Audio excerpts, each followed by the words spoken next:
I'm extremely excited to be kicking off our new interview series, Voices Unbound, Artists in Conversation, conceived together with the Lehnbach House in Munich and three wonderful artists, all rooted within the larger global African diaspora, Seraphine1369, Jimmy Robert, and Julien Croiset. They all share a similar interest in the human body, in performance, and in embodied practices in general. And similarly, the Lehnbach House has, at least from the 1970s onwards, programmed dance and performance and always seen it in relation to contemporary art. And that's why I'm extremely grateful that with this new series, Voices Unbound, we have the opportunity to continue this legacy. And today we will start with Seraphine1369 and dive deeper into their relationship to performance, to dance, and to embodied practices in general. I don't know what I have to do. I don't know about. Just like this.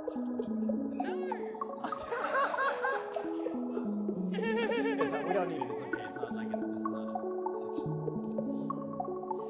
Okay, let's start.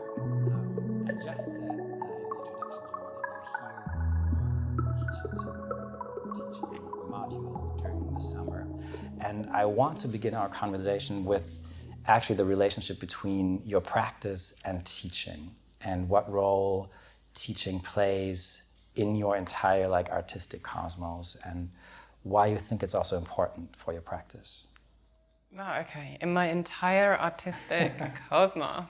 In your world. A role teaching plays. I mean, I don't necessarily think of what I do as teaching, maybe more like facilitating and creating conditions in which I feel learning is possible.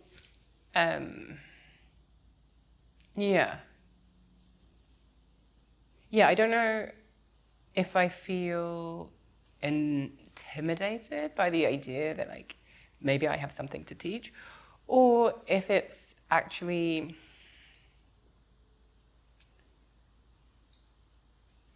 that maybe what is in the core of my practice is this idea that our bodies hold so much knowledge. And that through practice, or practice can support the listening to our bodies in such a way as that knowledge can surface. And so the teaching context is about practices that can create the conditions through which we might be listening to what's surfacing through our bodies, not only also from the environment, but through our bodies, and learning from that. And how do you, coming into the space as a teacher or facilitator, how do you deal with these power structures that are oftentimes just there or at play, particularly in these university or schooling contexts? Do you think about it a lot, or do you, just try to enter and then feel it out? What role is this? How would you describe this teacher-student role in your experience? I feel like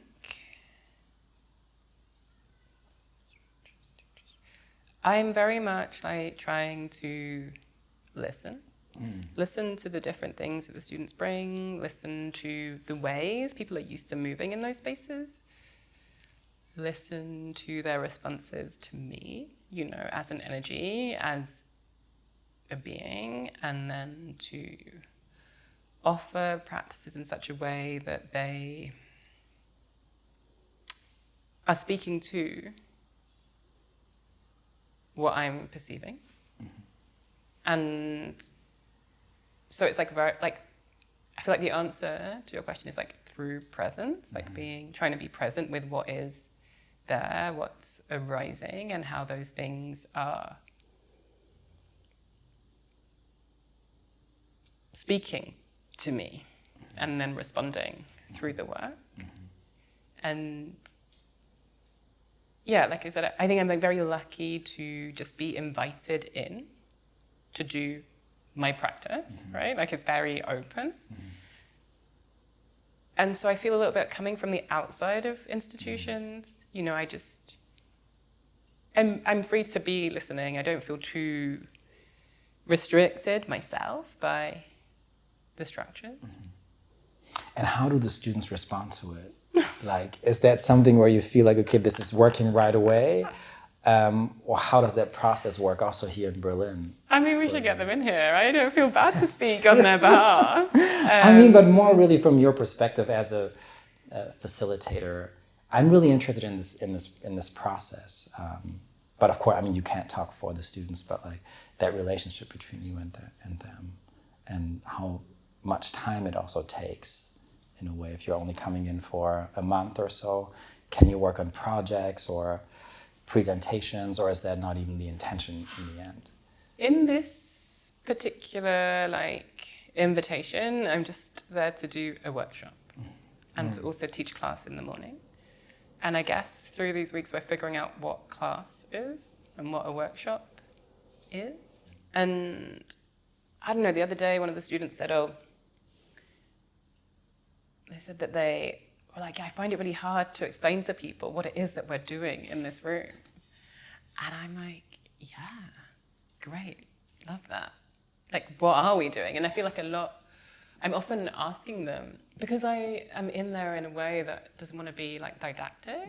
I'm like, these are my interests, these are my questions, and these are practices that I do in relation to also my experiences. But what they provoke or invite or call forth is not necessarily the stuff that I can imagine. Like the learning that can happen is more to do with the constellation and the environment than necessarily what I am bringing or what I think I'm bringing. So what's happening or what people get from it, I think is very... Do I think this? Yeah, I think can be varied. I love for there to be many things and different things, depending on where someone's at, what their interests are, and their... I think one of the reasons, and I'm thinking about this right now, why I asked this question is because if I look at your practice, I'm very interested in how you arrive at movements or at dances or at certain embodiments as a performance artist, as a dancer. And you just earlier said something, particularly also in relationship to students, you encourage them to listen. And I feel like this idea of listening is really important in the way you sort of like in the end channel certain movements, if you could say it like this or put it into words like this. And I do want to ask like this basic question, like what is dance and movement to you? And like also with this thought in the back of my mind, like what is this sort of like phenomena of listening to you? Because I think the way I've experienced your work, it plays a crucial role. It's a big question, but I'm sure you have something to say about it. Yeah, whether it'll be an answer, I don't know. I can respond. So I can no longer remember which friend of mine said this, but someone said that there is no listening without consequence. And I feel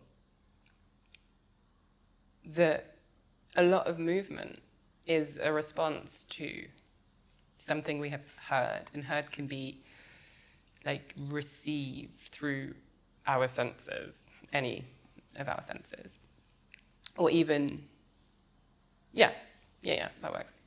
Receive through any of our senses. Meaning we're not only focusing on sort of like the ears or the certain sounds through the ears, but various senses that can listen. Yeah. The idea that like all our sensing capacities can be listening, or we can listen to what the information or data that comes through any of our sensing capacities, and that will always invite movement. I mean, even the ways that we do receive information through our senses is through like physical encounters, right? Like tactile.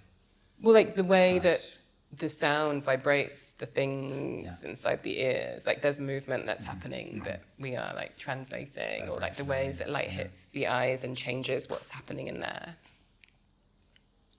There's always, like, I think being in the world and having interactions, being in context, always invites movement. Like the happening of that invites movement. And then like listening to what's already happening can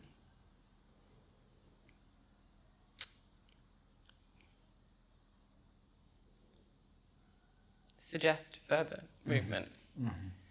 And maybe there's something about, or like what I'm interested in practicing in my dance. My friend, she always says, like, Jamila's dance. And I'm like, hey, in my dance, being like my dance practice or how I'm practicing dancing, I'm interested in the ways that the moving can like can elaborate on listening processes that may otherwise be more subtle or quiet or imperceptible to others. Imperceptible, yeah. Yeah. Once, and I'm thinking about this right now, you told me, probably also in preparation for this conversation, that in dance school, either teachers, professors, or other students told you that you're not necessarily paying maybe enough attention to the audience or like to what's around you. And I found that so interesting because, and there again, we're in this educational setting, right, where you're taught to be a dancer, a presenter, a performance artist that is also understandably maybe in a way caring a lot for the audience, but more in this kind of like spectacle sense in a way, right? Like you have to present something to the audience so they can understand it or they can get it. And I like that you talked about them in a way critiquing you not paying too much attention to it, and maybe you can talk about this too a little bit. what this did to you and how the fact that you don't necessarily do this, how this is also characterizing your practice. I guess I want to pick up on that word care that you used because I feel like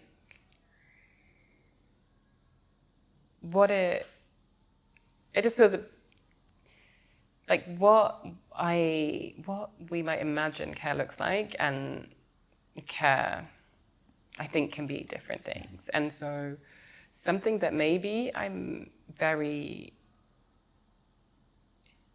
interested in what care looks like in different contexts for different people.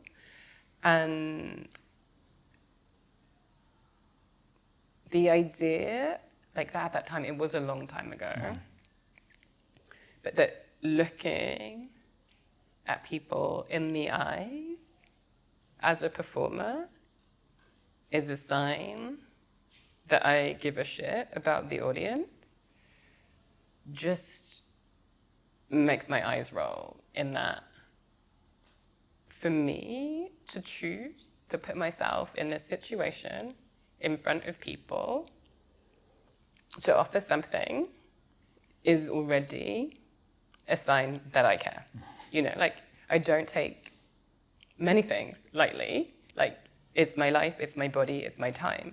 And to make that decision, to put myself there, to me holds already that I do have some care about that scenario and about those people who I've invited to also be there. Right, that's the whole pretext, because you invited, right, it's like there's a whole pretext to it which speaks to a lot of care, actually, yeah, true. I think so, or, it can do. Yeah. And for me, I'm tuning into that, like it matters, and it's meaningful. And I struggled with this kind of with an ask for a performance of care rather than the performance that was the performance that I was trying to transmit.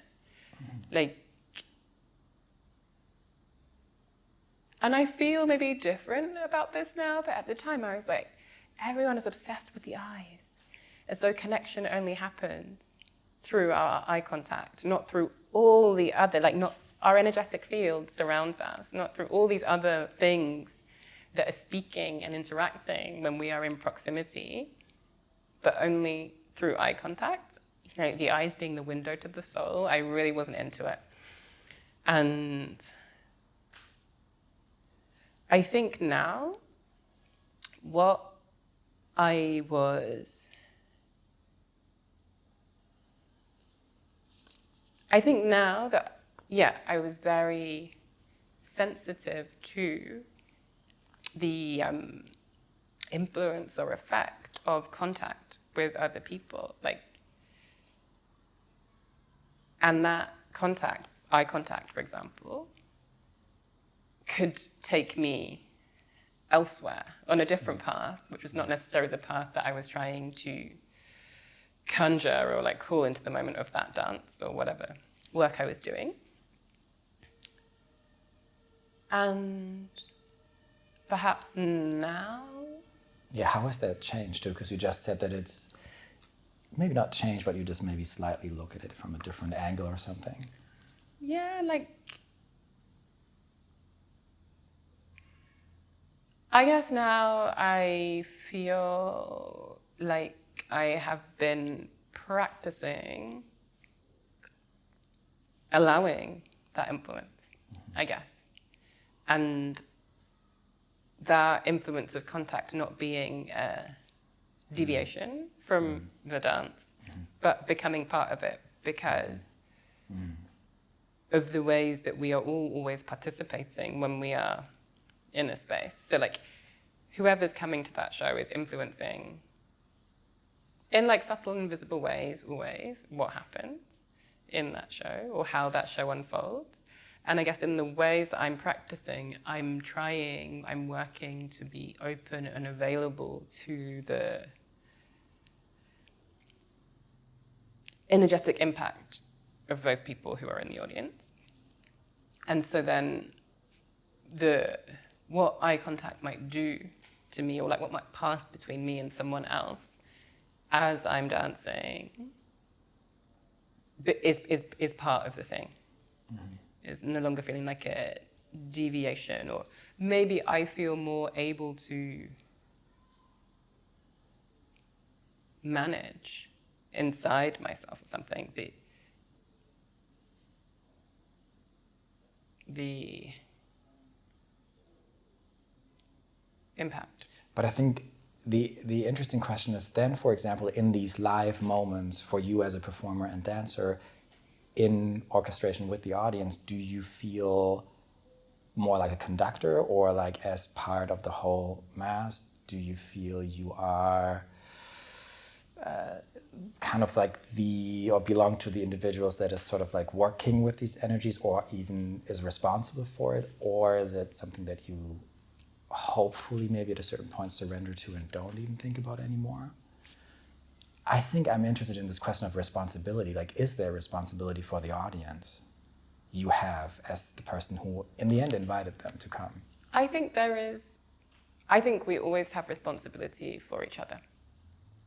Like, I think, yeah. And you were speaking earlier about power and facilitation and how it is with the students, and something that I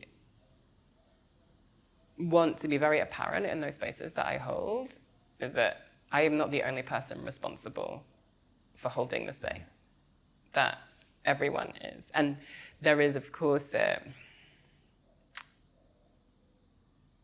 additional responsibility I have and I hold, but I'm not in control or trying to control.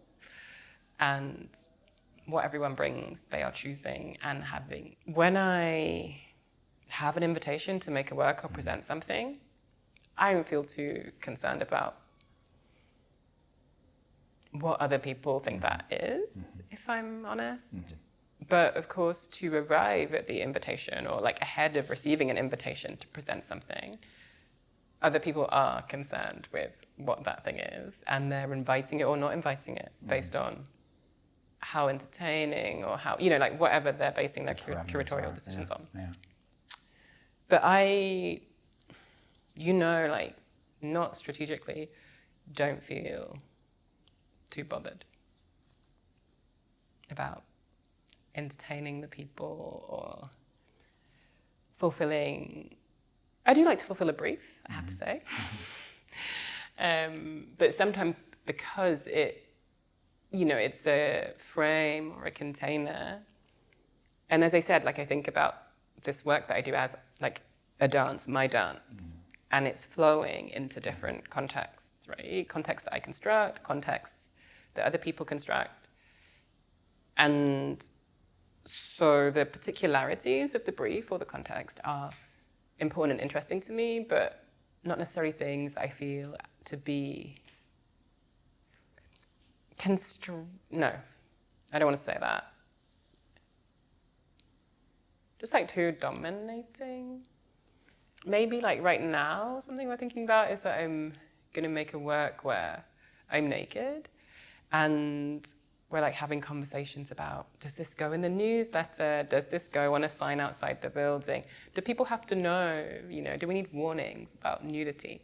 And I'm very much like, no, I don't think people need to know, and people have the choice to stay or go. Like, it's a in body. the moment, though. Yeah. Without pre-warning. Without pre-warning. It seems to me to change to put a focus on something that isn't supposed to be the focus in that way. So there are things like that I'll be pushing against. I want to talk more about this, and I guess that's also very much a Western sort of like focus, focusing on the visible that can be captured with eyesight in broad daylight or in light. And I know that the concept and also the very literal like phenomenon of darkness plays an important role for you. I think you even once said that, there's freedom to find through darkness or moving through darkness. Talk about darkness in your understanding of movement, to put it a bit more precise, and how you find freedom in it and through it. I don't know about freedom. I don't know if I find freedom. Towards, or like maybe moving towards it, something freer. I'll take that one. I guess what I can say is at the moment, I'm working a lot with eyes closed, which maybe I could have said earlier in relation to your question. I feel a friend of mine came into the studio to watch rehearsals for a while and just be in dialogue about this new work. And they were like, stumbling around in the dark is really just the thing at the moment. They've been just seeing it. No, just that in life, with the unknowns, it can feel like we're just out here stumbling around in the darkness trying to figure out how we do that, in ways that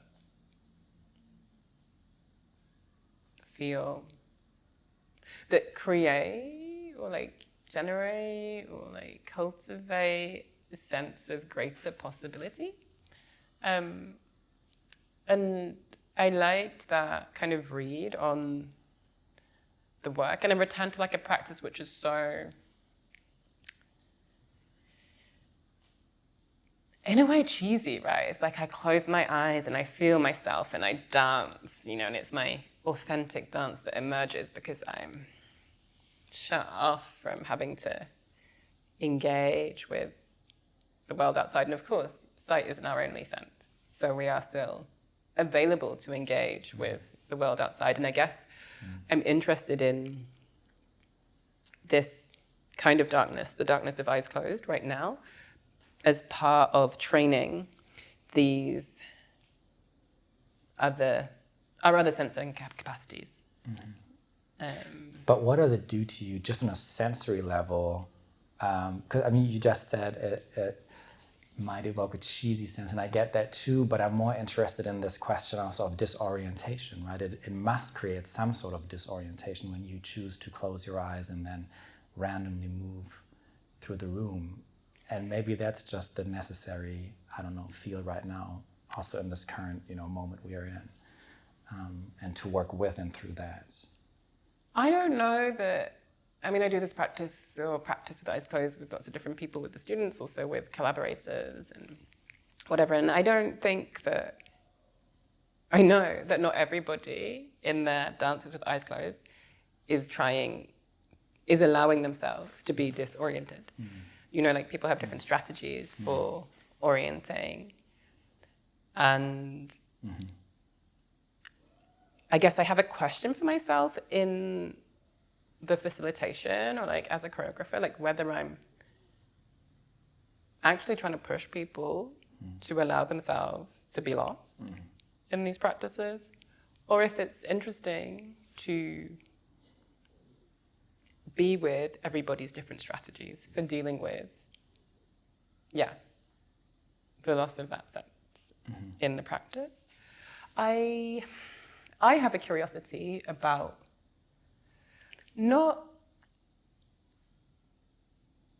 about orienting differently, and about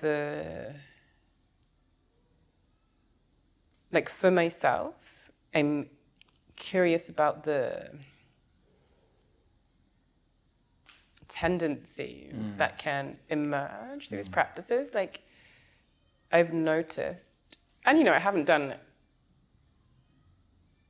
a deep focused research, but I've noticed there's a tendency for people to tend to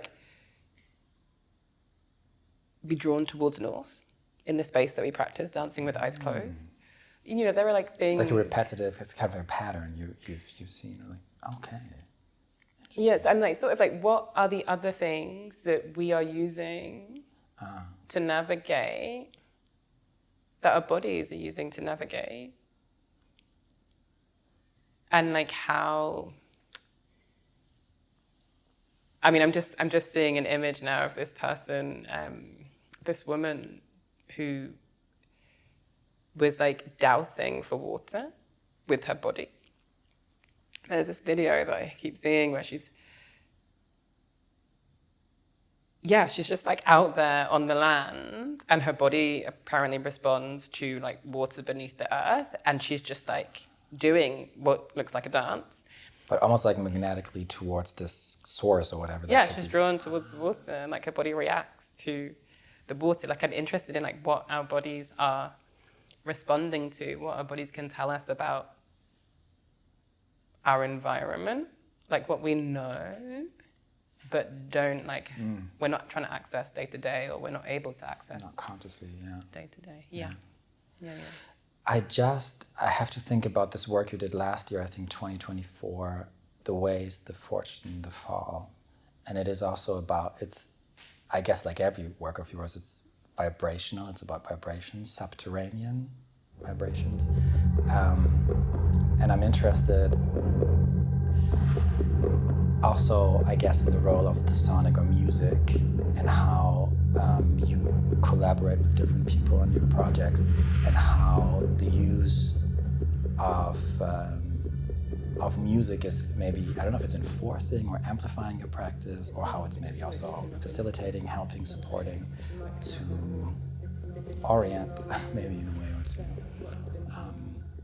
Particularly with this work in mind, because it's also very much listening to these natural or organic subterranean vibrations, no? I'm just trying to get, I guess, at these different layers of your practice. There's this kind of movement and sound, and then we'll talk about other things later. But I feel like it's an interesting moment to introduce the sonic in a way. The sonic. I'm just trying to tune back into that work, because we only performed it in its entirety once, which is a great shame. But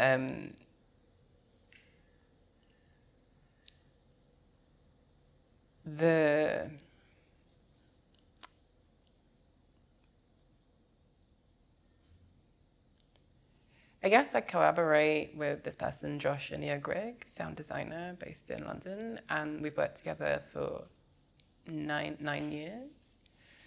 And the ways that we are working sort of,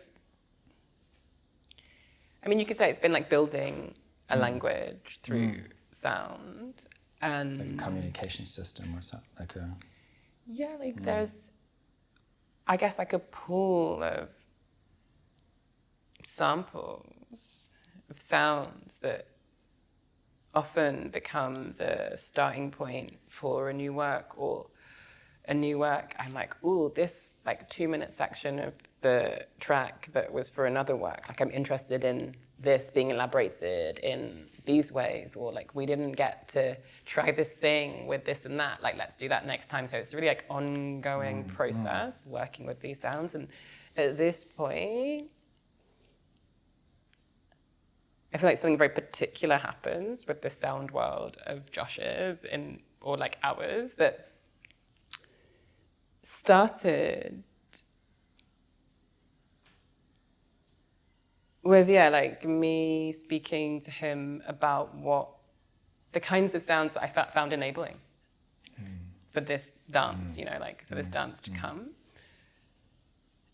So it is an enabler, right? Sound is an enabler for your embodiments or your movements, your dance. I feel like moves, the scenarios of the shows, like the scenography, the design elements, are all wanting, like, constructed in such a way to be enabling for the dance to like move through. And in the ways, the Fortune, the Fall, there's this kind of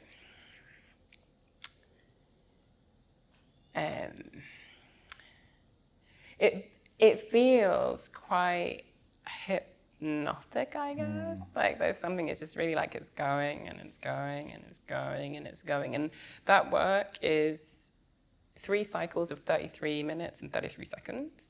And each cycle has 3 tracks of 11 minutes, 11 seconds. And they're each progressions of the previous. So there's the feeling of this like circling and cycling and building that's kind of embedded into the sonics of that work that is, that speaks to the dance practices that we do there. And supports them, and also is another way of inviting the audience to be with that, like, I can just really hear it playing. Maybe we can play some of it. It's just like really, not lulling, but encapsulating. I think hypnotic is like the best one I got. I really love the sound for that show. So maybe you can like talk a bit more about the role of sound, or like what is it? You said it's an enabler, but maybe also an amplifier, because you at the beginning said that like listening plays an important role in this like analog sense, like through your body. And do you want to amplify that sense of listening through sound, or like what? Amplify that sense of listening through sound. This is a crazy question, but I need to ask it. I need to ask it once. We can also edit it out later, but it had to come out once. Sense listening. How do you mean amplify? Or like, as in make visible relationships for an audience? Yeah. And to really, because you said in order for the dance to come through, and that's this kind of like channeling mode, like to also to be then in the end visible for the audience. And I'm trying to understand better what you need in order to have it come through. I love this formulation of like something comes through, and the dance in your practice, of course, in the end, doesn't have to, but in that piece particularly, it comes through. And I'm like, what parameters or like variables do you need in order to like stuff come through? I don't think it's like need. I think there's definitely a big amount of pleasure there for me with the sound. Like, it's an enabler. It's an enabler. It's pleasurable, and also it can feel like in this dance it's a trio, so there are 3 of us, but we begin with eyes closed. It's been going on for a while. This just being with eyes closed, and it can feel quite stark, I guess. And the sound, the movement of the light, those are things that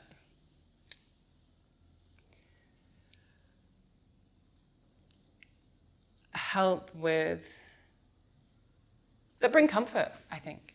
That brings some comfort in that, which, brings some comfort, some kind of safety, maybe.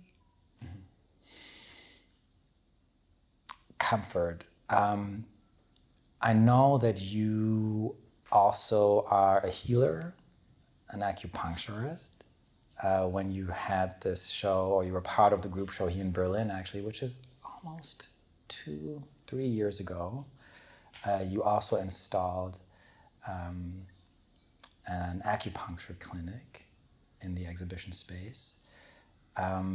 So obviously it's an integral part of your practice. It's something, I guess, that you also maybe do apart from it, or you offer sessions that are maybe not always tied to your practice, but somehow, like, we started this conversation talking about your artistic cosmos, or like your world. It's deeply, like, it is a part of it, because you work as an acupuncturist, you work on the body, you work with the body. You also say, in order to treat patients, you have to listen. Again, we have this, like, keyword listening coming up. First, I'm really interested in how this segment or part of this healing practice of being an acupuncturist is related, or what role, position does it play in your artistic practice? I feel like the healing word is a bit controversial, or Yes. maybe, healing, teaching. The promises held by those words, I find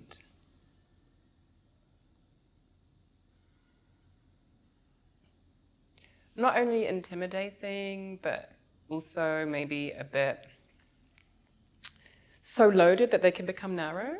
That has become so inflationary in a way. The use of healing and Yeah, it just feels like really like loaded. Yeah. Yeah. and Because it's at this point tied to so many expectations, or ideas, or it's so defined in a way, or yeah, very, very loaded, tied to expectations, ideas, like ways of being, and also maybe, like this idea that things can be fixed and that we can actually know, and with the teaching. And I feel really like those are the conditions in which we live in this world. They feel quite like healing feels quite total. very total. As though you can be healed, full stop. So In order to be what also? I mean, that's then always the next question, right? I mean, in order to be fully healed, in order to perform what kind of human being or position in this world, right? Like, yeah. Yet, people do get sick and need help. Yeah, for sure. I mean, I think that is very real. That is very real.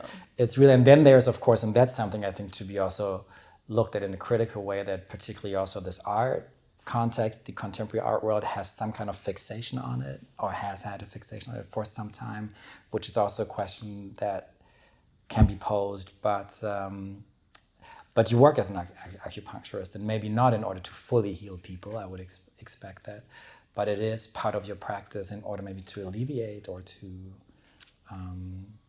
support people on their healing journey, maybe.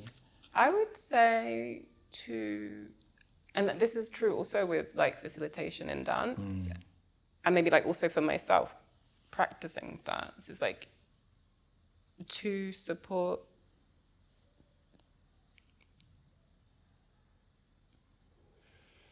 people in bringing like themselves in like the most clear ways to into their lives.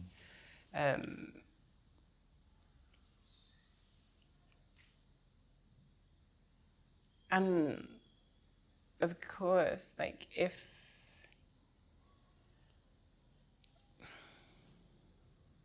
those needles can alleviate some tiny amount of pain that is in this world, I am so humbled and grateful to be part of that. Yeah.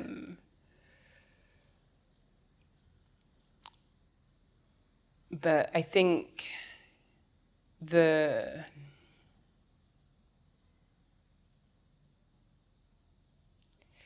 I think that like we are all these like very specific syntheses of things, like our lineage, our environment, whatever, like if we believe in a spirit, whatever that energy is, there will be no other like you. You know, like it's so precious. And I know for sure that like I can hide myself or like just, you know, like to be able to express ourselves and to bring like the things that only we can bring is hard in a world that will crush you for so many different reasons. And yeah, like through all the practices that I'm busy with, I'm wanting to be enabling, support like the fullness of people to come through and come out. But I think in order to do that, it really requires all these different like segments or parameters that we've just been talking about and that are so deeply rooted in your practice. It's this way of listening. It's this way of tending to the invisible and to darkness. It's using your healing hands to it. Right? Like it's there's a lot of depth right in it, and there's at the same time, and we haven't talked about it yet, but I also love the role like timing plays or a certain kind of mathematics. You know, you were just talking about the length of like the different cycles of the ways of fortune to fall, for example. You know, it's a certain kind of numerology almost, like it's 11 minutes, 11 seconds each cycle. But that offers also a frame, right? Because we're not only in your practice, we're not kind of like only like roaming or moving in the invisible. There is a frame, because otherwise, like, you know, we kind of have to perceive something. And this mathematics is kind of like the frame, no? Or the role timing and numbers play. I have been, interested in working with like time, right? Thinking about this. What do I want to say? Thinking about the ways that clock time governs our lives, right? Like that there are working hours and like work days, and like we're always counting time to engage with the institutions that enable and also disable our living.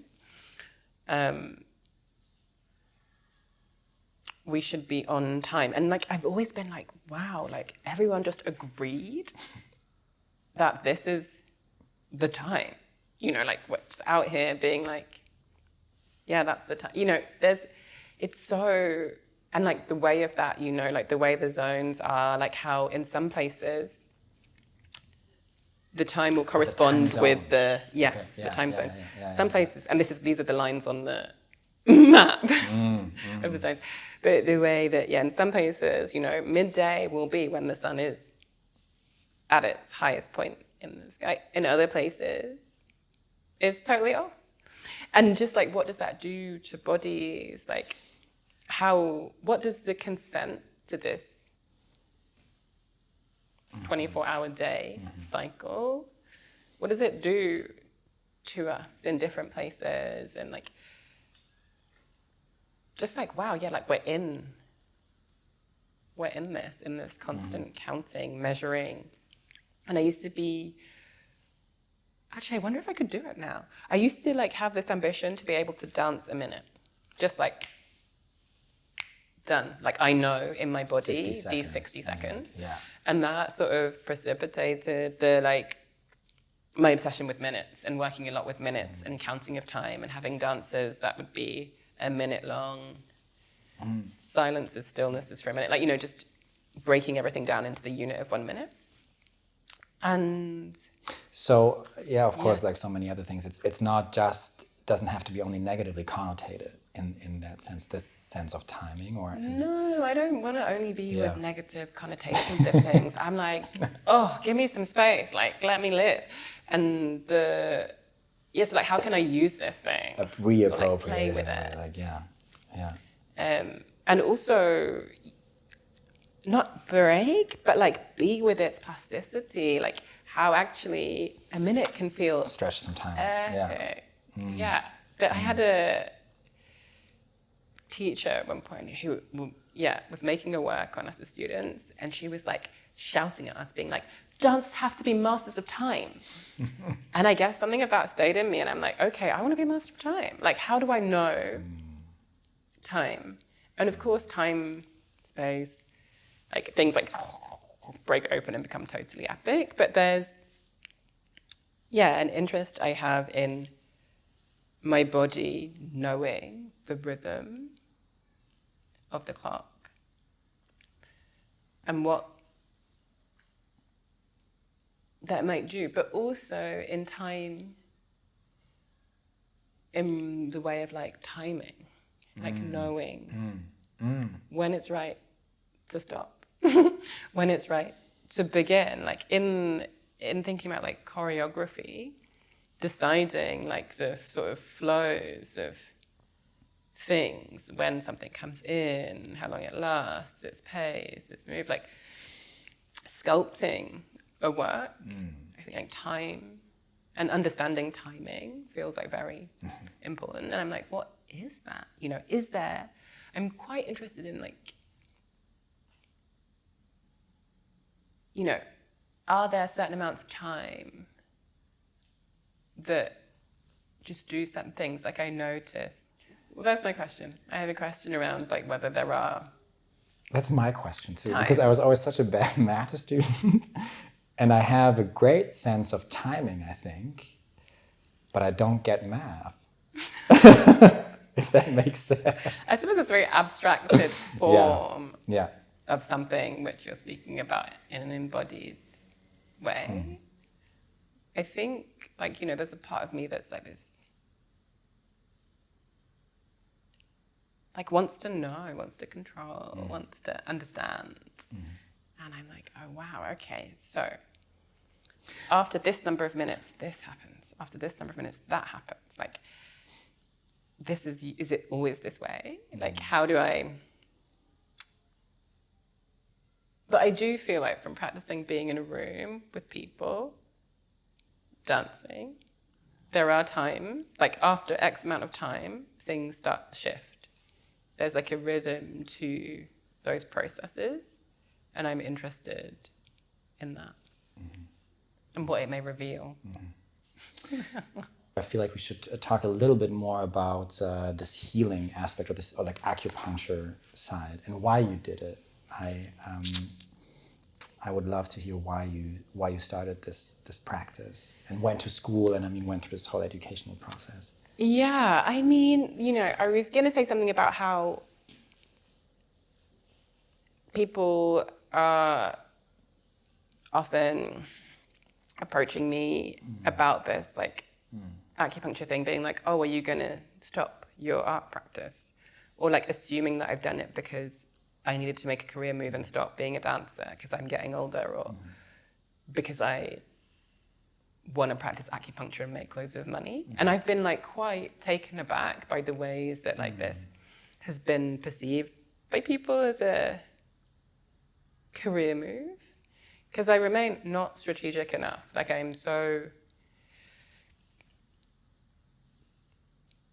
I followed a feeling, and now I'm like, damn, I've been like a tradition, like a system of medicine has been passed on to me, and I feel a like massive curiosity around it, and also responsibility to then put that into practice and to learn more.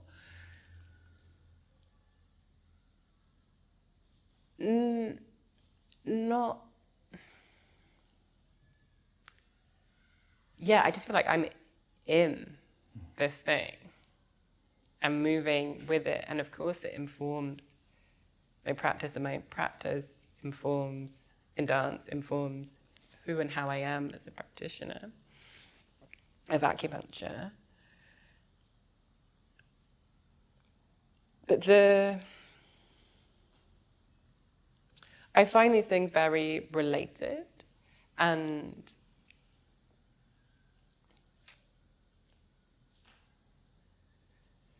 this like route, like when I was in my early 20s, I always wanted to do a bodywork practice. I'm always like fascinated and curious about bodies, and I went to see a But more in a therapeutic sense, you mean bodywork practice? Or yeah. Yeah. I went to see a naturopath when I think I was 19 or 20.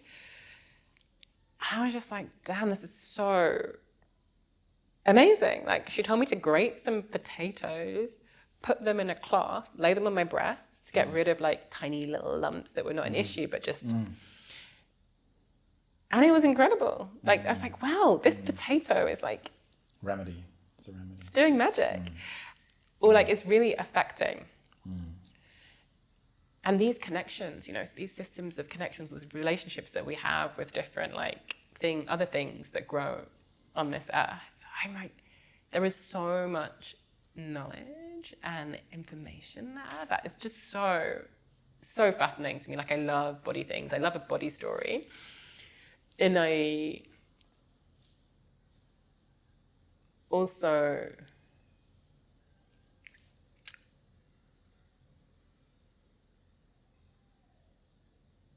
feel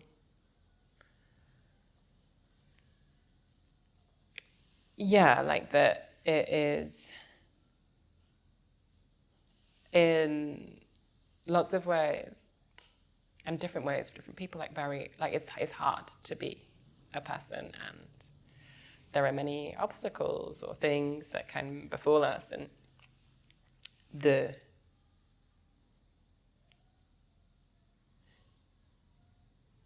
I guess I have,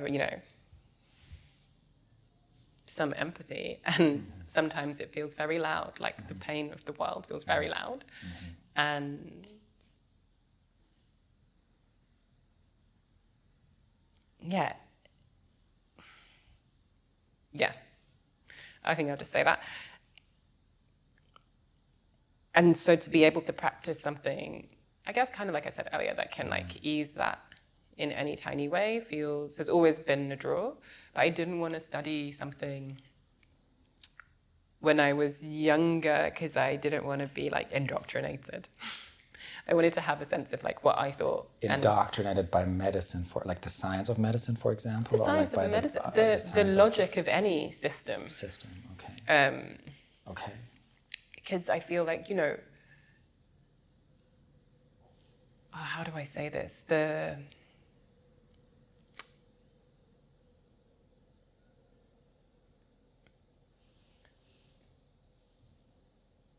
Like these are kind of lenses through which we can perceive the world and read people.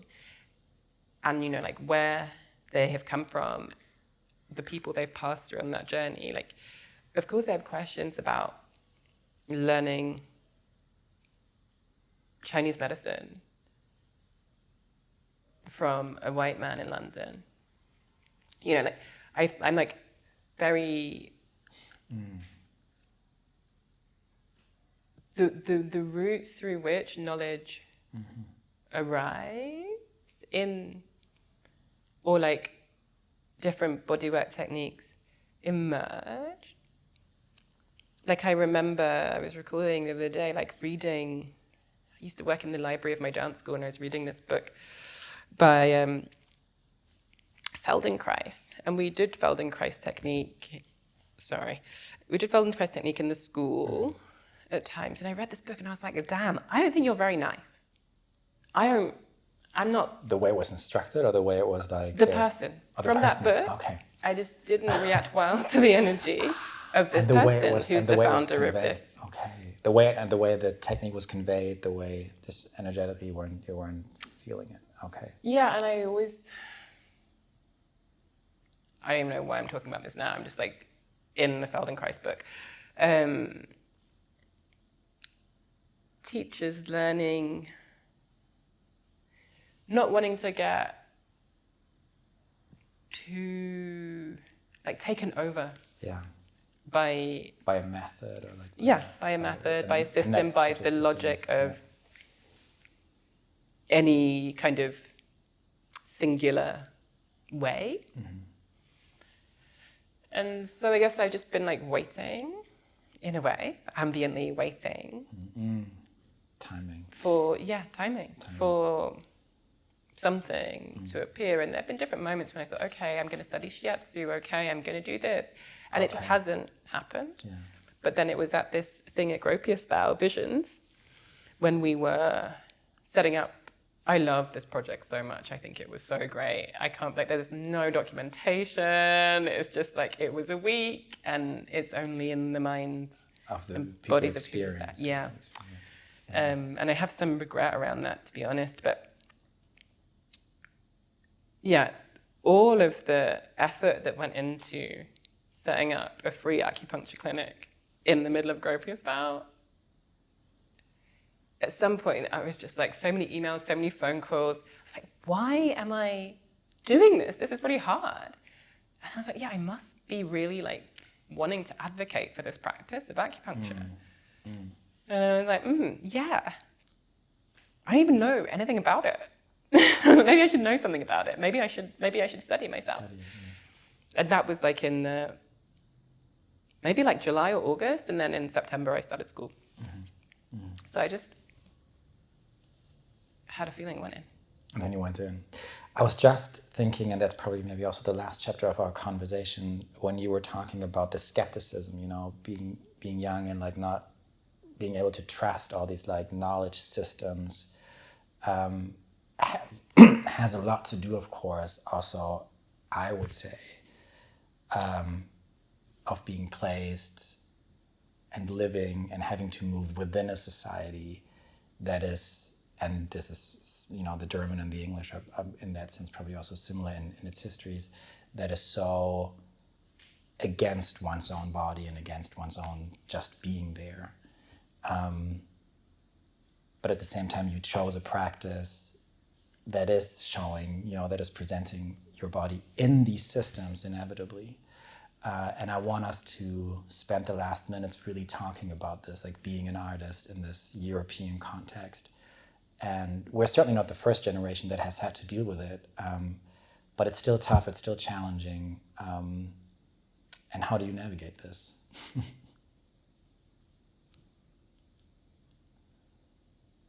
Because it's so, when you were literally just talking about the skepticism and you didn't want to take in all this knowledge, like it just didn't come from somewhere, right? I mean, it was justified.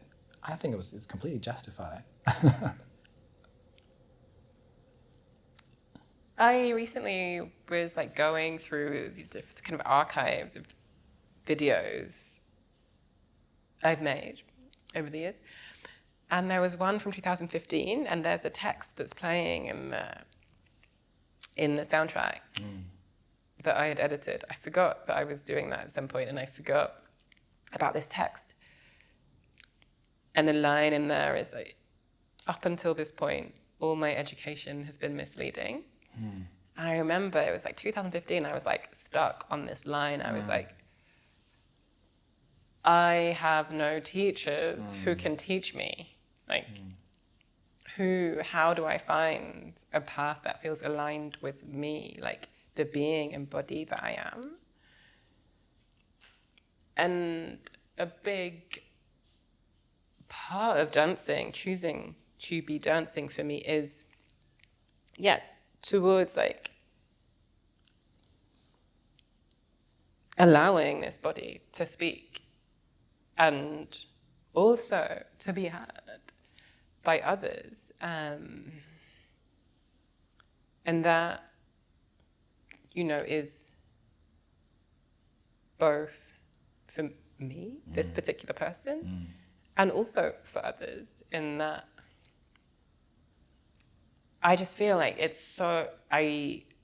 there is so many, it can be so hard to express oneself, to speak, to and show within up, this, to move, within these to be produced there. realities we live in, yeah. And trying to do that feels like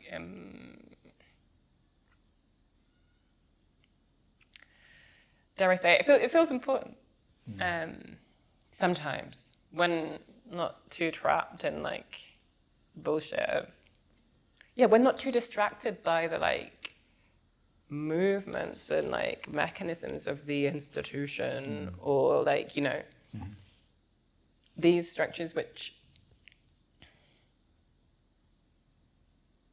I'm already inside of and need to, I feel, sometimes I need to not give them the honor of my attention and place my attention on things that can lead me on other paths,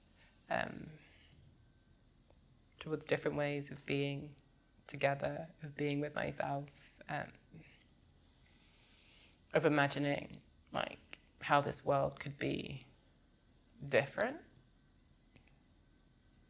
But isn't that also like as a consequence in the end what your practice is offering, or as an offering, it's offering spaces to imagine or to reimagine? I think so. Well, I don't know. I don't get to experience it. I feel that. Because it's taking us through also such an emotional spectrum, you know, from I just, whenever I've also just watched your work at Gropiusbau, it's also scary as hell sometimes. Uncanny is the right word for it. And we have to go through this, and then I need to calm down, and I need to make sure that like my, you know, unease is being at least for a bit like alleviated, and then there's this acupuncture thing. So like it's a journey, like it's a movement, but then the movement continues, but there's always like these, you know, you can stop in between, be treated if you want to. It's talking to so many different senses, so it's like this careful but also difficult. It's difficult. Yeah, it's I really hope difficult. that my work stays and is like confronting in the ways that like we can be confronted with ourselves, and that is awkward and like brings a lot of questions and Unease. is like a place I feel like is a very important place to stay. Like I think we need to be confronted with ourselves in order to have some agency and make decisions about who we are, how we want to be, notice how we're impacted by environment, and like make choices in our movements in the ways that we can. Yeah. So serious. But that's it. It's serious. I think it's good. I think that's a good ending. How many minutes is it? Like approximately 55. How good? 80. But you see, like this.